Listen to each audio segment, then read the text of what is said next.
அஸ்ஸலாமு அலைக்கும் வரஹ்மத்துல்லாஹி வபரகாத்துஹு. நான் ஜீனா ஷாமின் மன்சூர். குர்ஆனிய சிந்தனை ஜுஸு அம்மன் தஃப்சீர் தொடர் சூரா அல் அஸ்ர். இப்போது சீரான செயல் அமல் சாலிஹ் என்ற பிரயோகத்தை சற்று விளக்கமாக நோக்குவோம். சீரான செயல் நற்செயல் என்பது வாழ்வின் எல்லா பகுதியும் சார்ந்தது என்பது ஏற்கனவே விளக்கப்பட்ட மனித வாழ்வு பற்றிய இஸ்லாமிய கோட்பாட்டு விளக்கத்தின் மூலம் தெளிவாக இருக்கும். எனினும் நற்செயல் அமல் சாலிஹ் என்பது வாழ்வின் எல்லா பகுதிகளோடும் சம்பந்தப்பட்டது என்பதற்கு அல் குர்ஆனிலிருந்து சில உதாரணங்களை தரும்போதுதான் இக்கருத்து நன்கு தெளிவாகும். அல் குர்ஆனின் பார்வையில் நற்செயல் அடிப்படையில் 3 வகையாக பிரியும். அவை கீழ்வருமாறு: 1. மார்க்க செயல்கள், அதாவது வணக்க வழிபாடுகள். 2.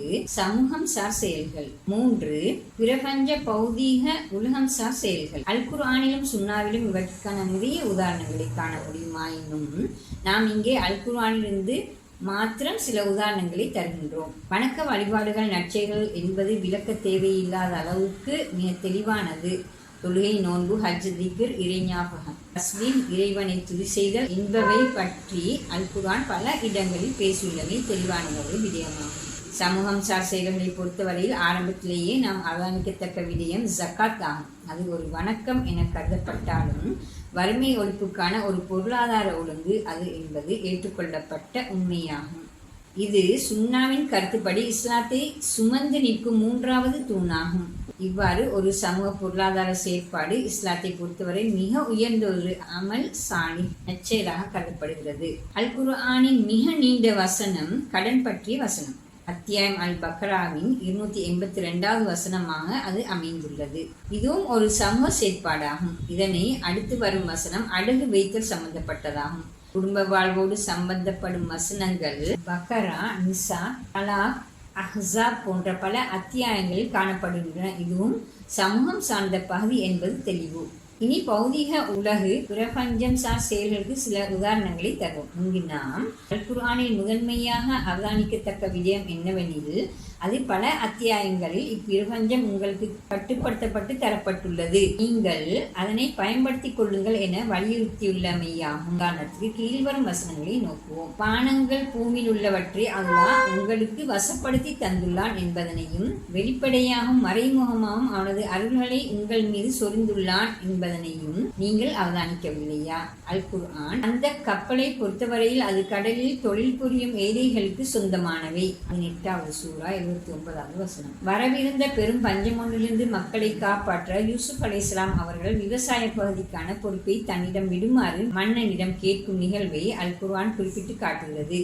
அப்போது யூசுப் அலைஹிஸ்ஸலாம், நான் மிகுந்த நம்பிக்கைக்குரியவனும் அப்பகுதி பற்றிய அறிவுடையனுமாவேன் என கூறுகிறார்கள். மேலும் இக்கருத்தை அத்தியாயம் நஹ்லின் 5ஆம் வசனத்திலிருந்து 16ஆம் வசனம் வரையில் அல்லாஹ் மிக தெளிவாக பூமி, பிரபஞ்சம் என்பவற்றின் பல்வேறு பகுதிகளை எடுத்துக்காட்டி விளக்குகிறான்.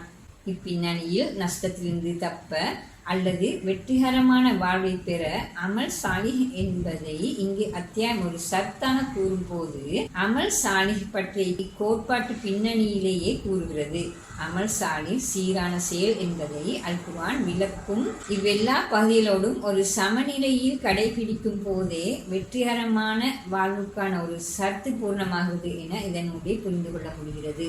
இவ்வசனம் உணர்த்தும் இன்னொரு கருத்தையும் இங்கு கவனத்தில் கொள்வது மிகவும் அவசியமானதாகும். அதுவே நம்பிக்கையும் நற்செயல்களுக்கும் உள்ள தொடர்பாகும். நம்பிக்கையும் நற்செயலும் பிரிக்க முடியாத சம்பந்தம் கொண்டவையாகும். அவை ஒன்றோடொன்று இணைந்த இரு விடயங்களாகும் என்பது அல் குர்ஆனின் கருத்தாகும். அதனை அல் குர்ஆன் நேரடியாகவும் விளக்குகிறது, பிரயோக நுணுக்கத்தினூடாகவும் சொல்கிறது. இவ்வசனம் பிரயோக நுணுக்கத்தையே காட்டுவது. அல் குர்ஆன் நம்பிக்கையை தனியாக சொல்வதில்லை, நற்செயலோடு இணைத்தே அதனை கூறுகிறது. இங்கேயும் அதனையே நாம் காண்கிறோம். இவ்வாறு அல் குர்ஆனில் 75 இடங்களில் நம்பிக்கையையும் நற்செயலையும் இணைத்து சொல்வதை காண முடியும். இந்த வகையில் அல் குர்ஆனின் வாசகன் நம்பிக்கையையும் நற்செயலையும் பிரிக்க முடியாத இரு அம்சங்கள் என இலகுவாகவே புரிகிறான். நற்செயல் இறை தூதர்களோடு இணைந்து வருகிறது. நற்செயல்கள் புரிவோர் நபிமார்களோடும் இறை பாதையில் மரணித்தோரோடும் அஹீத்கள் இணைத்து காட்டப்படுகிறார்கள். யூசுப் அலைஹிஸ்ஸலாம், இப்ராஹிம் அலைஹிஸ்ஸலாம், சுலைமான் அலைஹிஸ்ஸலாம் என்ற இறை தூதர்களின் பிரார்த்தனைகளும் இந்த நற்செயல் புரிவோர்களோடும் தாங்களும் இணைந்து கொள்ள வேண்டும் என அமைகிறது. அத்தியாயம் காஃபில்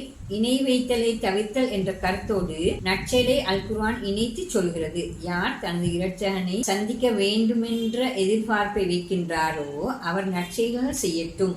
இரட்சகனுக்கு பணிந்து ஒழுகுவதில் இபாதத் செய்வதில் யாரையும் இணையாக்க வேண்டாம். அல் குர்ஆன் 18வது சூரா 110வது வசனம். அத்தியாயம் அன்பியாவில் நிராகரிப்பின் எதிர்வினையாக இச்சொல் பிரயோகிக்கப்படுகிறது. யார் நிராகரிக்கின்றாரோ அது அவருக்கே பாதிப்பாக அமையும். யார் நற்செயல் கூறுகின்றார்களோ அவர்கள் தமக்கேயான வெற்றிக்கான வழியை அமைத்துக் கொள்கிறார்கள். அல் குர்ஆன் இந்த வகையில் நற்செயல்கள் நம்பிக்கையின் ஒரு பகுதி என்பதும் நற்செயலற்ற நம்பிக்கை என்றொன்றிருக்க முடியாது என்பதும் தெளிவாகிறது. நற்செயல் நம்பிக்கையின் இயல்பான விளைவு. நம்பிக்கை ஒரு இயக்க சக்தி. மனிதன் ஒருவன் நம்பிக்கை கொள்ளும் போது இயல்பாக அவன் இயங்குவான், தன் நடத்தைகளை சீர்படுத்துவான், தன்னை சுற்றி இருக்கும் உலகை சீர்படுத்தவும் அவன் முனைவான். இந்த வகையிலேயே இவ்வசனம் நஷ்டத்திலிருந்து தப்பித்துக் கொள்ளும் சத்துக்களில் ஒன்றாக நற்செயல்களில் ஈடுபாடு காட்டுவதையும் கூறுகிறது. நஷ்டத்திலிருந்து தப்பி வெற்றிகரமான வாழ்வை கொண்டு செல்ல நம்பிக்கையும் நற்செயலையும் கருத்துகளாக ஆரம்பத்தில் குறிப்பிட்ட அத்தியாயம் அவற்றோடு நின்று விடவில்லை. இன்னொரு அடிப்படை சருத்தையும் குறிப்பிடுகிறது. அதனை இனி நோக்குவோம். சத்தியத்தை தம்மிடையே உபதேசித்துக் கொள்வதோடு பொறுமையையும் தம்மிடையே உபதேசித்துக் கொள்வோர். ஏற்கனவே இந்த அத்தியாயத்தில் நாம் அவதானித்து வந்தது போல் இவ்வசனம் தனது ஒவ்வொரு சொல் மூலமும் ஆழ்ந்த பல கருத்துக்களை உணர்த்தி நிற்பதை நன்கு காண முடியும். அதனை இப்போது நோக்குவோம்.